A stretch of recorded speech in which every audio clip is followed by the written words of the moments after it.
ನಮ್ಮ ರಾಜಕೀಯ ನಾಯಕರ ಮಾತುಗಳು ಒಂದೊಂದು ಮಾತು ಕೂಡ ಒಂದೊಂದು ಮುತ್ತಿನಂತಿರುತ್ತೆ. ಅಂತ ಮುತ್ತಿನಂತ ನಾಯಕರು ಮುತ್ತಿನ ಬಗ್ಗೆನೇ ಮಾತನಾಡಿದ್ರೆ ಹೇಗಿರುತ್ತೆ ನೋಡಿ.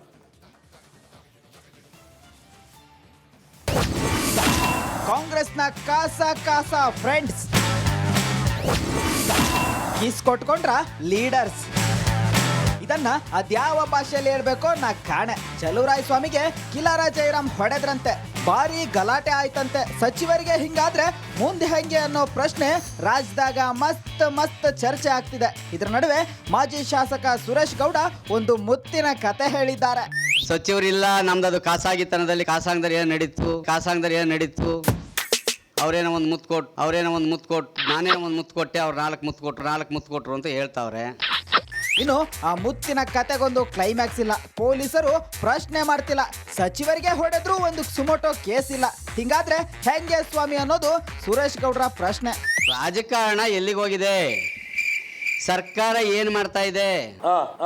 ಒಬ್ಬ ಸಚಿವನಿಗೆ ಕಪಾಳ ಮೋಕ್ಷ ಆಯ್ತು ಅಂದ್ರೆ ಈಗ ಇದುವರೆಗೆ ಒಂದು ಸುಮೋಟೋ ಕೇಸ್ ಬುಕ್ ಆಗಿಲ್ಲ, ತನಿಖೆ ನಡೆದಿಲ್ಲ. ಏನಾಯ್ತು ಅಂದ್ರೆ ಸಚಿವನಿಗೆ ರಕ್ಷಣೆ ಇಲ್ಲ. ಅವ್ರು ಹೇಳ್ಕೋಬಹುದು ಸಾವಿರ. ಮುತ್ತಿನ ಕತೆ ಹೇಳೋ ಟೆನ್ಷನ್ ಅಲ್ಲೇ ಸುರೇಶ್ ಗೌಡ್ರು ಕೊಂಚ ತಡವರಿಸಿದ್ರು. ಕಂಟ್ರೋಲಿಂಗ್ ಡ್ಯಾಮೇಜ್ ಅಥವಾ ಡ್ಯಾಮೇಜ್ ಕಂಟ್ರೋಲ್ ಅನ್ನೋದ್ರಲ್ಲಿ ಕೊಂಚ ಕನ್ಫ್ಯೂಸ್ ಆಗ್ಬಿಟ್ರು. ಡ್ಯಾಮೇಜ್ ಕಂಟ್ರೋಲಿಂಗ್ ಮಾಡ್ಕೊಳ್ಳೋಕೆ ಮತ್ತೊಂದು ಹೇಳ್ಬೋದು ಅವರು, ತಪ್ಪೇನಿಲ್ಲ. ಆದ್ರೆ ಅಲ್ಲಿ 100 ಕಣ್ಗಳು ನೋಡಿದಾವೆ. ಹಿಂಗೆ ಏಟ್ ಕೊಟ್ಟಿದ್ರು ಕೊಂಚ ಸುಧಾರಿಸ್ಕೋಬಹುದು. ಆದ್ರೆ ಈ ನಾಯಕರು ಕೊಡ್ತಿರೋ ಮುತ್ತಿನ ಮತ್ತು ಪಾಲಿಟಿಕ್ಸ್ ನಲ್ಲಿ ಇನ್ಯಾವ ರೀತಿ ಕಿಕ್ ಏರಿಸುತ್ತೋ ಆ ಶಿವನೇ ಬಲ್ಲ. Bureau report, republic Kannada.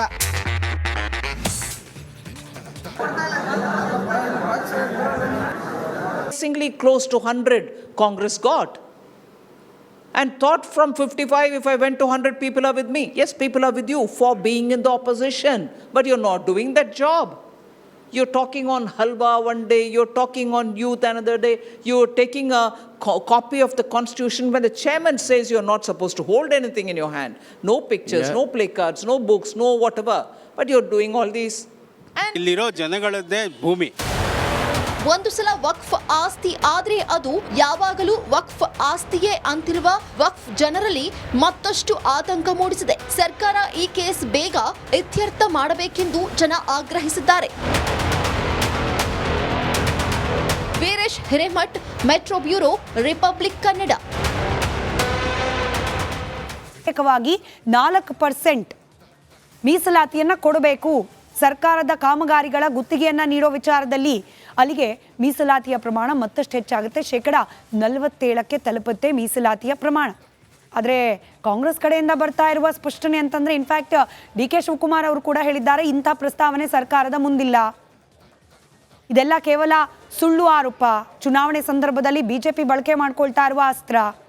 Chalavadi Narayana ಸ್ವಾಮಿ ಅವ್ರ ಪ್ರಕಾರ ಕೇವಲ ಪ್ರಸ್ತಾವನೆ ಮಾತ್ರ ಅಲ್ಲ, ಆಲ್ರೆಡಿ ಇದೆಲ್ಲ ಟೈಪ್ ಮಾಡಿ ರೆಡಿ ಮಾಡಿ ಇಟ್ಕೊಂಡ್ಬಿಟ್ಟಿದ್ದಾರೆ ಅನುಮೋದನೆ ನೀಡಲಿಕ್ಕೆ ಈ ಪ್ರಸ್ತಾವನೆಗೆ. ಹಾಗಾದರೆ ಈ ಮುಸ್ಲಿಂ ಮೀಸಲಾತಿ ವಿಚಾರದಲ್ಲಿ ಆಗ್ತಿರೋ ನಿಜವಾದ ಬೆಳವಣಿಗೆ ಏನಪ್ಪ? ಸರ್ಕಾರ ಇಂಥದ್ದೊಂದು ಪ್ರಯತ್ನಕ್ಕೆ ಕೈ ಹಾಕೋದು ನಿಜಾನಾ, ಅಥವಾ ಬಿಜೆಪಿ ಕೇವಲ ಉಪಚುನಾವಣೆಗಳ ವಿಚಾರಕ್ಕೆ ಮತ್ತೊಮ್ಮೆ ಈ ಮುಸ್ಲಿಂ ತುಷ್ಟೀಕರಣ ಅಂತ ಹೇಳ್ತಾ ಹಿಂದೂ ವೋಟ್ಗಳನ್ನು ಕನ್ಸಾಲಿಡೇಟ್ ಮಾಡ್ಕೊಳ್ಳೋ ಪ್ರಯತ್ನವನ್ನ ಮಾಡ್ತಾ ಇದೆಯಾ? ಗೊಂದಲಕ್ಕೆ ಕಾರಣವಾಗಿದೆ ಮುಸ್ಲಿಂ ಮೀಸಲಾತಿ ವಿಚಾರ.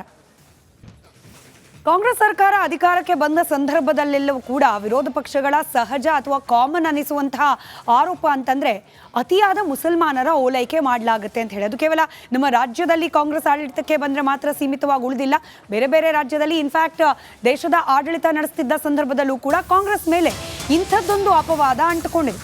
ಆದರೆ ಈಗ ರಾಜ್ಯದಲ್ಲಿ ಸಿದ್ದರಾಮಯ್ಯ ನೇತೃತ್ವದ 2ನೇ ಅವಧಿಯ ಸರ್ಕಾರ ಪ್ರಾರಂಭವಾದ ದಿನದಿಂದಲೂ ಕೂಡ ಒಂದಲ್ಲ ಒಂದು ವಿಚಾರಕ್ಕೆ ಮುಸ್ಲಿಂ ಓಲೈಕೆ ಅನ್ನೋದು ಕಾಂಗ್ರೆಸ್ ಸರ್ಕಾರಕ್ಕೆ ಅಂಟಿಕೊಳ್ತಲೇ ಸಾಗ್ತಾ ಇದೆ. ಈಗ ಉಪಚುನಾವಣೆ ಹೊತ್ತಿನಲ್ಲೇ ಮತಕ್ಕಾಗಿ ಇದೀಗ ಮುಸಲ್ಮಾನರ ಮನವೊಲಿಕೆ ಮಾಡುವ ಪ್ರಯತ್ನ ಮಾಡಲಾಗ್ತಾ ಇದೆಯಾ? ಸಿದ್ದರಾಮಯ್ಯ ಸರ್ಕಾರದ ವಿರುದ್ಧ ಇದೇ ವಿಚಾರವನ್ನ ಮುಂದಿಟ್ಕೊಂಡು ಬಿಜೆಪಿ ರಣಕೇಕೆಯನ್ನ ಹಾಕ್ತಾ ಇದೆ. ಯಾವ ವಿಚಾರಕ್ಕೆ? ಸರ್ಕಾರದ ಕಾಮಗಾರಿಗಳ ಗುತ್ತಿಗೆ ನೀಡೋ ವಿಚಾರದಲ್ಲಿ ಮುಸಲ್ಮಾನರಿಗೆ ಮೀಸಲಾತಿ 4%. ಇಂಥದ್ದೊಂದು ಪ್ರಸ್ತಾವನೆ ಕಾಂಗ್ರೆಸ್ ಸರ್ಕಾರದ ಮುಂದಿದೆ. ಅತಿ ಶೀಘ್ರದಲ್ಲೇ ಕಾಂಗ್ರೆಸ್ನವರು ಮೀಸಲಾತಿ ಕೊಟ್ಬಿಡ್ತಾರೆ. ಇದೆಲ್ಲವೂ ಕೂಡ ಮುಸಲ್ಮಾನ್ ಓಲೈಕೆಯ ಒಂದು ಭಾಗ ಅಂತ ಹೇಳಿ ಇದೀಗ ವಿರೋಧ ಪಕ್ಷ ಬಿಜೆಪಿ ಕಾಂಗ್ರೆಸ್ನ ವಿರುದ್ಧ ಟೀಕಾ ಪ್ರಹಾರವನ್ನ ನಡೆಸ್ತಾ ಇದೆ. ಸದ್ಯಕ್ಕೆ ಚುನಾವಣೆ ಸಂದರ್ಭದಲ್ಲಿ ಇದೇ ವಿಚಾರ ರಾಜಕೀಯ ಜಿದ್ದಾಜಿದ್ದಿಗೆ ಕಾರಣವಾಗಿದೆ. ಆ ಕುರಿತಾದ ಒಂದು ಡೀಟೇಲ್ ರಿಪೋರ್ಟ್ ನಿಮ್ಮ ಮುಂದೆ.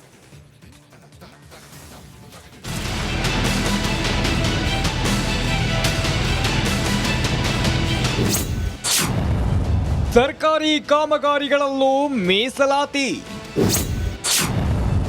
ಮುಸ್ಲಿಮರ ಮೇಲೆ ಯಾಕೆ ಇಷ್ಟೊಂದು ಪ್ರೀತಿ? ಕರ್ನಾಟಕದಲ್ಲಿ ಮುಸ್ಲಿಮರೇ ಬಾಸ್, ಉಳಿದ ಸಮುದಾಯಕ್ಕೆಲ್ಲ ಲಾಸ್. ಅವರ ಜೊತೆ ಸಿದ್ದರಾಮಯ್ಯ ಖಾಸ್. ಗುತ್ತಿಗೆಯಲ್ಲೂ ಮುಸ್ಲಿಮರಿಗೆ ಕೊಡುಗೆ ಕೊಡಲು ಹೊರಟಿದ ಕಾಂಗ್ರೆಸ್. ಇಷ್ಟೇ, ರಾಜ್ಯದಲ್ಲಿ ಇದಿಷ್ಟೇ ಪ್ರಶ್ನೆ ಆಗ್ತಿದೆ. ಸರ್ಕಾರಿ ಕಾಮಗಾರಿಗಳಲ್ಲಿ ಮುಸ್ಲಿಮರಿಗೆ ನೀಡೋ ಮೀಸಲಾತಿ ಮತ್ತಷ್ಟು ಹೆಚ್ಚಾಗುತ್ತಂತೆ. ಇಂಥದೊಂದು ಪ್ರಸ್ತಾವನೆ ಸರ್ಕಾರದ ಮುಂದಿದೆ ಅನ್ನೋ ಆರೋಪ ಇದೀಗ ಕೇಳಿ ಬಂದಿದೆ. ಬೈ ಎಲೆಕ್ಷನ್ ಹೊತ್ತಿನಲ್ಲಿ ಮುಸ್ಲಿಮರ ಓಲೈಕೆ ಮಾಡುವ ವಿಚಾರದಲ್ಲಿ ಕಾಂಗ್ರೆಸ್ ಮತ್ತೊಂದು ಹೆಜ್ಜೆ ಮುಂದಿಟ್ಟಿದೆಯಾ ಅನ್ನೋ ಅನುಮಾನ ವ್ಯಕ್ತವಾಗ್ತಾ ಇದೆ.